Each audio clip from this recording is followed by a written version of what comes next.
In 1986, a talk show host made a business decision that her peers thought was crazy. While other hosts were making $5 million a year, she turned down a pay raise and asked for something nobody had ever requested before: ownership. That one move would earn her $30 million in year one. By the time her show ended, she was pulling in $315 million annually. Oprah Winfrey's net worth now sits at $5 billion. But here's what nobody talks about. The secret wasn't just owning her show, it was what she did with the camera on.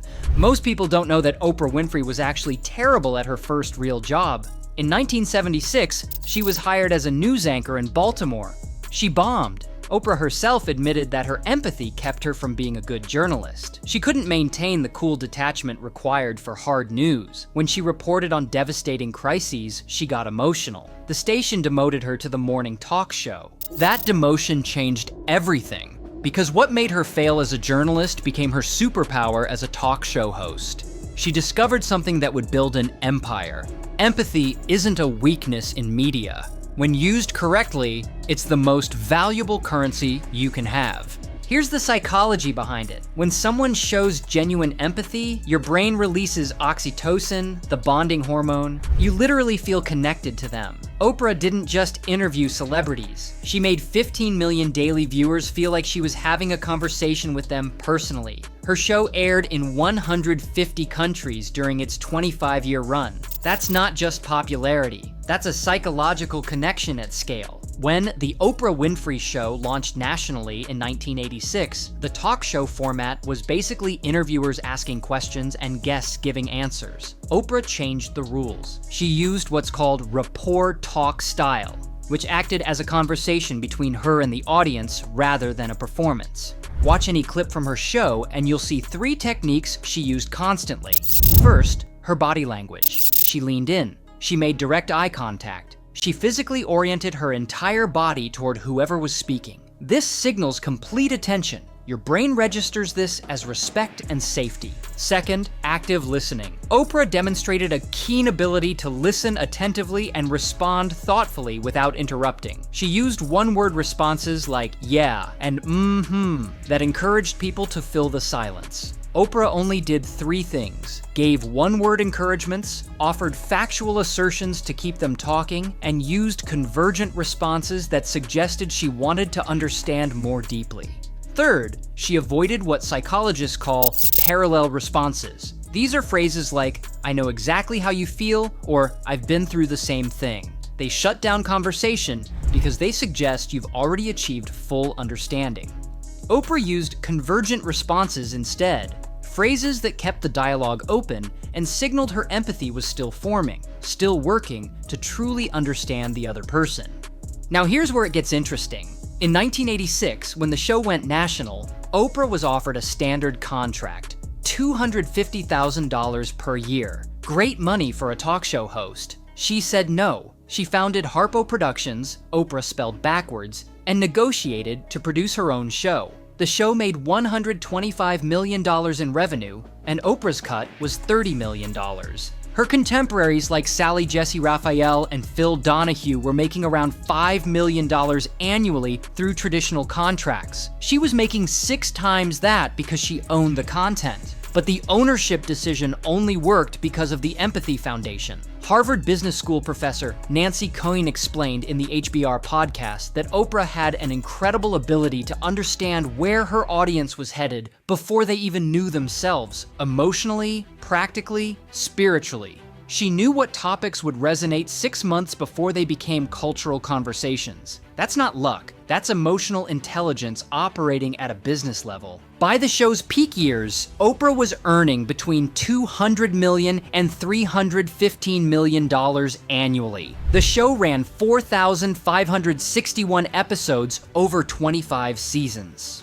When it ended in 2011, she had built something nobody else in television had: a self-sustaining media empire where trust was the product.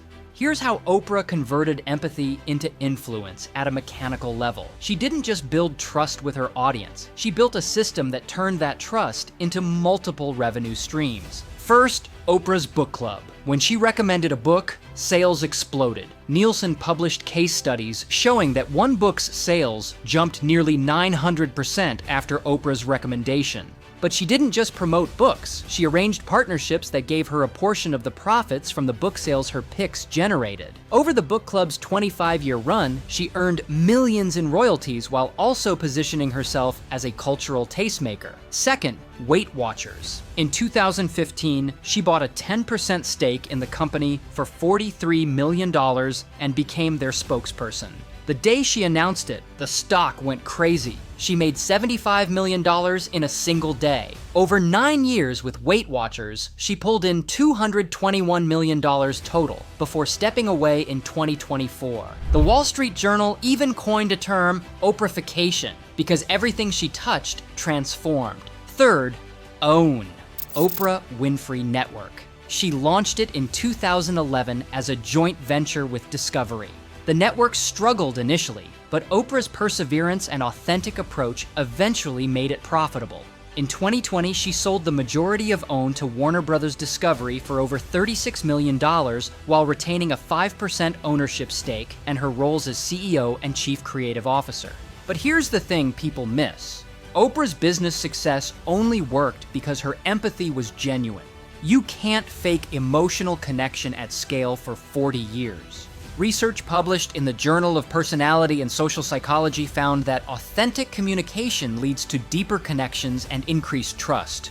Oprah demonstrated this authenticity in small ways that built massive credibility. In her 2008 Stanford commencement speech, she talked about getting fired after 8 months as a news anchor because they said she was too emotional. She didn't hide her failures. She used them to connect. She told personal stories that made people feel understood rather than lectured. Here's a specific example.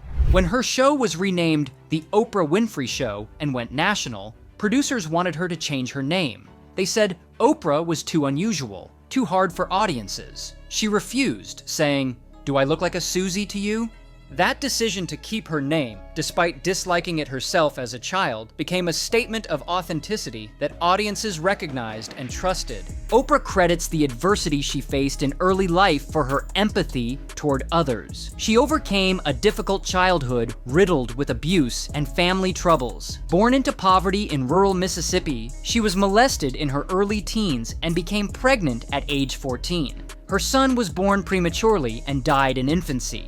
Most people would be destroyed by that. Oprah used it differently. She learned that struggles create the ability to relate to others experiencing similar difficulties. When she interviewed guests who had faced trauma, abuse, or poverty, she wasn't performing empathy. She understood it viscerally. That's the difference audiences feel. You can train someone to ask good questions. You can't train them to genuinely connect with pain. This created what leadership experts call transformational leadership. Oprah demonstrates all 4 components: inspirational motivation through clear vision, individualized consideration by recognizing each person's unique needs, idealized influence that attracts admiration, and intellectual stimulation that encourages people to think differently. Here is the psychology that made it work. There is a key difference between parallel and convergent responses. Parallel responses signal, "I already understand based on your own experience." Convergent responses signal, "I don't fully understand yet, help me learn."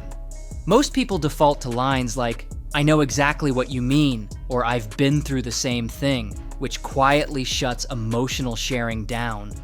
Oprah did the opposite. She asked, "Tell me more about what that felt like for you, and help me understand what was going through your mind." That kept conversations open. Guests felt truly heard, and audiences felt they were learning with her. By the mid-1990s, she used this empathy-built platform to lead cultural conversations on growth and meaning. The show won 47 daytime Emmys and became the highest-rated talk show in American television history. But the ratings don't capture the real impact. She created a space where difficult conversations about race, abuse, mental health, and personal growth could happen on daytime television. That hadn't existed before. Oprah's empathetic approach created a work culture characterized by trust, compassion, and open communication. This extended beyond just her on-camera presence. She built an organization where empathy was the operational principle. So what is the real takeaway here? Oprah did not become a billionaire because she was kind or lucky. She became one because she understood something most people overlook. Real empathy, when it is honest, intentional, and scaled, becomes power. She transformed emotional connection into ownership, trust into long-term revenue, and authenticity into influence that lasted decades. Her $3.2 billion net worth is only the scoreboard. The real achievement is that people trusted her enough to follow her voice for years. That trust was built through quiet moments, careful listening, shared vulnerability, and a presence that made people feel understood. Oprah strategically expanded her network to include influential and diverse voices, emphasizing the importance of empathy and support in her inner circle. She built her empire by surrounding herself with people who brought both professional expertise and empathetic approaches. Today, Oprah earns around $315 million a year, long after her show ended.